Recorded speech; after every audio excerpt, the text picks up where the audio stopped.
할렐루야! 사랑하는 성도 여러분, 오늘도 하나님의 말씀과 기도로 우리에게 주어진 일상의 소명을 잘 감당하는 복된 하루가 되기를 소망합니다. 11월 10일 하나님께서 우리에게 주신 말씀은 역대상 6장 1절부터 30절까지 말씀입니다. 제가 1절부터 3절까지 말씀 읽겠습니다. 레위의 아들들은 게르손과 그앗과 무라리요, 그앗의 아들들은 아므람과 이스할과 헤브론과 우시엘이요, 아므람의 자녀는 아론과 모세와 미리암이요, 아론의 자녀는 나답과 아비후와 엘리아살과 이다말이며. 아멘. 역대상 6장은 레위 지파의 족보와 그들이 거주했던 성읍에 대하여 기록하고 있습니다. 6장 모두를 읽어보면 레위 지파의 기록 분량이 다른 지파보다 월등히 많다는 것을 우리는 알 수 있는데요. 6장은 1절부터 81절까지 기록하고 있습니다. 역대기 기자가 레위 지파의 족보를 이렇게 자세하게 기록하고 있는 이유는 레위 지파가 신정 왕국 이스라엘의 신앙을 책임지고 있는 지파이기 때문입니다. 역사적으로 볼 때 레위 지파가 맡겨진 소명을 끝까지 잘 감당할 때에 이스라엘은 하나님의 회복과 복을 경험하게 하셨습니다.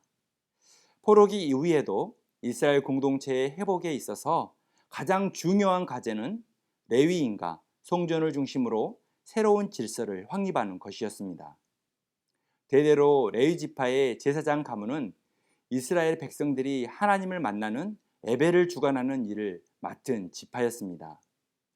광야에서 성막으로 하나님을 예배하였고, 또한 가나안 땅에 들어가서도 성전에서 하나님을 예배하게 하셨습니다. 하나님은 제사장 가문을 사용하셔서 이스라엘 백성들을 만나 주신 것입니다. 사랑하는 성도 여러분, 우리에게도 레위 지파처럼 맡겨진 일을 끝까지 감당하는 소명감이 있어야 합니다. 나는 우리 가정과 자녀들의 신앙을 책임지는 사람이야. 나는 우리 교회를 위해 부르심을 받은 소명자야. 나는 하나님께서 주신 일터를 복되게 하는 축복의 통로야. 이러한 믿음의 마음가짐이 있어야 내가 속한 공동체가 하나님의 은혜와 복을 경험하게 되는 것입니다. 오늘은 레위 지파의 족보에서 그들의 책임 있는 소명자의 모습을 살펴보도록 하겠습니다.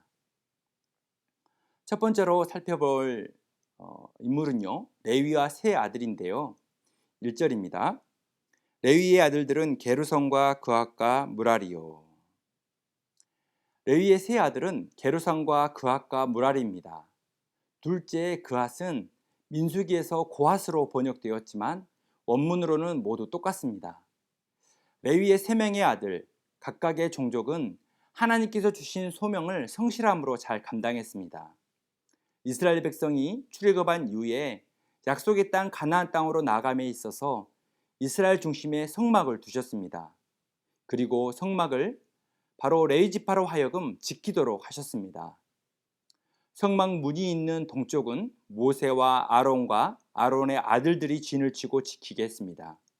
그리고 나머지 세 개 방향은 레위의 세 아들의 게르손, 그앗, 무라리의 종족이 지키도록 했습니다. 동쪽은 게르손 자손, 남쪽은 그앗 자손, 북쪽은 무라리 자손들이 지키게 한 것입니다.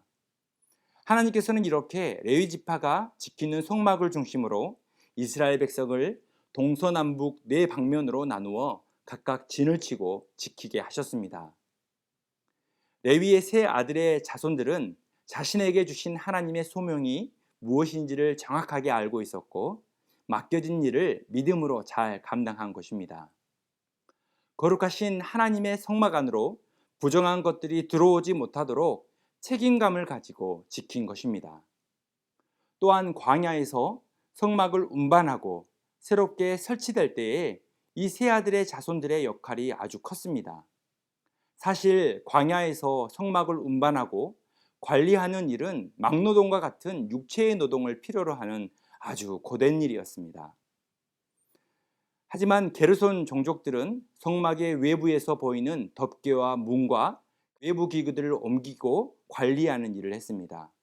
그앗 자손은 성소 안에 있는 기구들을 옮기고 관리했습니다. 무라리 종족은 무거운 성막의 널판과 기둥과 모든 기구들을 옮기고 관리했습니다. 레위인들이라고 항상 거룩하고 깨끗한 일만 한 것은 아닙니다. 땀 흘리고 고된 노동이 필요로 한 일들이 더 많았던 것입니다. 하지만 그들은 체계적으로 역할을 나누고 믿음을 가지고 소명을 잘 감당한 것입니다. 사랑하는 성도 여러분, 하나님께서 우리 모두를 제사장 직분으로 부르셨습니다. 사람과 하나님을 연결하는 제사장의 역할이 우리에게 있다는 것입니다. 이 제사장의 소명은 때론 아주 힘들고 고된 역할일 수 있습니다. 하지만 이 소명은 하나님께서 주신 복된 자리입니다. 그래서 우리는 가정에서는 온 가족을 위해 책임 있는 삶을 살아야 합니다. 교회에서는 온 성도와 주님의 몸된 교회를 위해서 헌신된 삶을 살아야 합니다.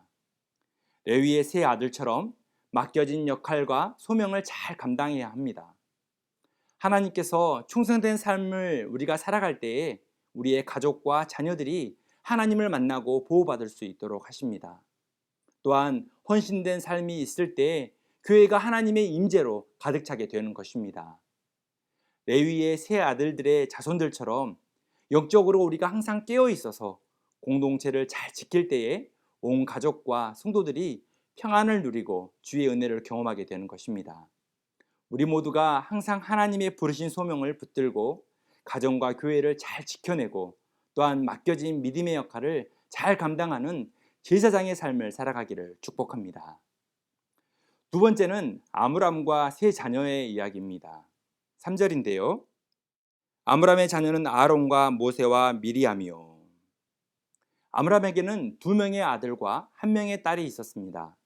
아므람은 제사장의 가문에서 가장 힘들고 어려울 때 소명감을 가지고 자녀를 믿음으로 키워낸 사람입니다.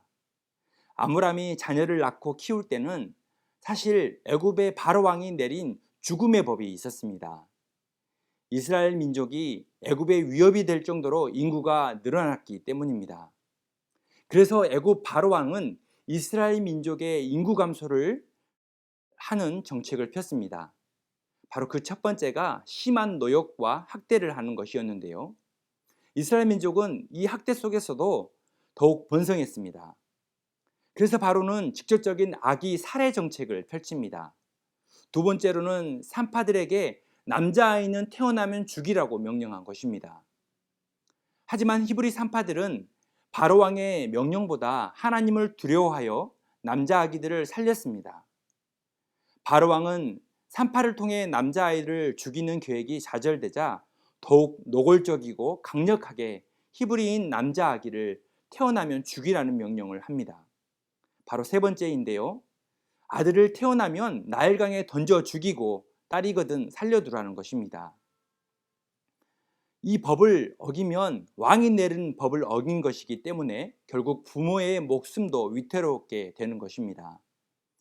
그런데 아므람이 이런 두려운 환경 속에서 아론을 키웠고 모세를 지켜낸 것입니다.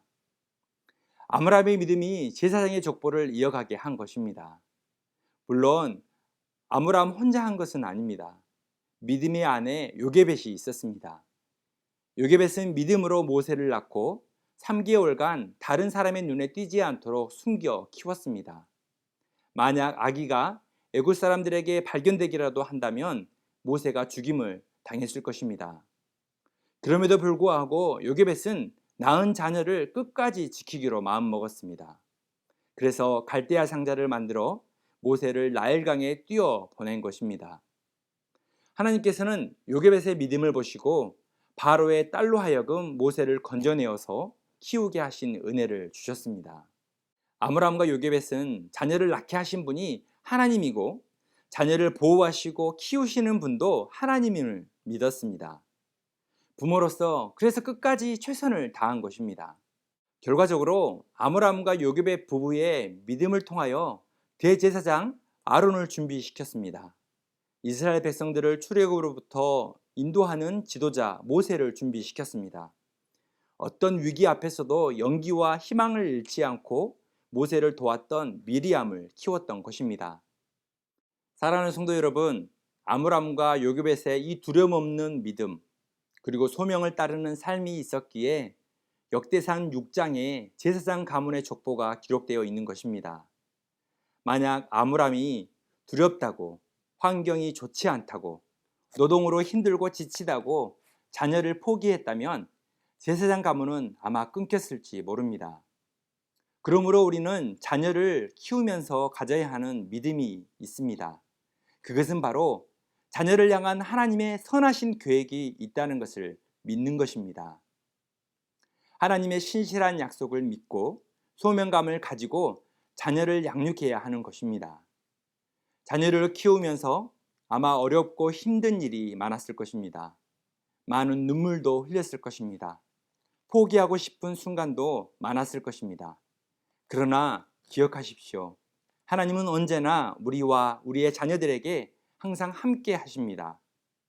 삶의 모든 순간에 두려움과 불안을 뛰어넘어 하나님께서 주시는 평안을 누리는 모든 부모와 자녀의 삶이 되시길 주님의 이름으로 축복합니다.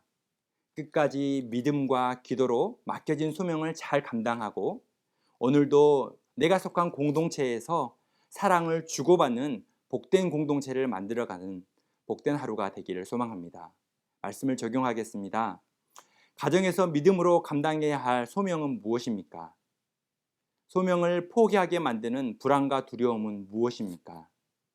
소명을 감당할 때에 주시는 하나님의 복은 무엇이라고 생각하십니까? 함께 기도하시겠습니다. 사랑의 하나님, 어려운 환경과 삶의 문제 안에서도 끝까지 하나님의 소명을 따르는 삶을 살게 하여 주옵소서. 가정에서 나의 소명이 무엇인지, 교회에서의 나의 소명이 무엇인지, 내게 주어진 일터와 일상의 삶에서의 소명이 무엇인지를 성령 하나님께서 깨우쳐 주시고 그 소명을 성실하게 감당할 때에 하나님께서 예비하시는 선하신 계획, 하나님의 축복을 모두 받는 복된 성도의 삶이 되게 하여 주옵소서. 특별히 자녀를 키울 때에 힘들고 어려운 점이 많습니다. 하나님께서 말씀으로 지혜를 주시고 하나님의 사랑의 마음을 품게 하셔서 끝까지 자녀를 포기하지 않고 눈물과 기도로 자녀를 키워내는 믿음의 성도가 되게 하여 주옵소서. 그래서 그 자녀가 다시 믿음의 자녀를 낳을 수 있는 아름다운 하나님의 다음 세대로 커 나갈 수 있도록 주님 축복하여 주옵소서. 감사함이 예수 그리스도의 이름으로 기도드립니다. 아멘.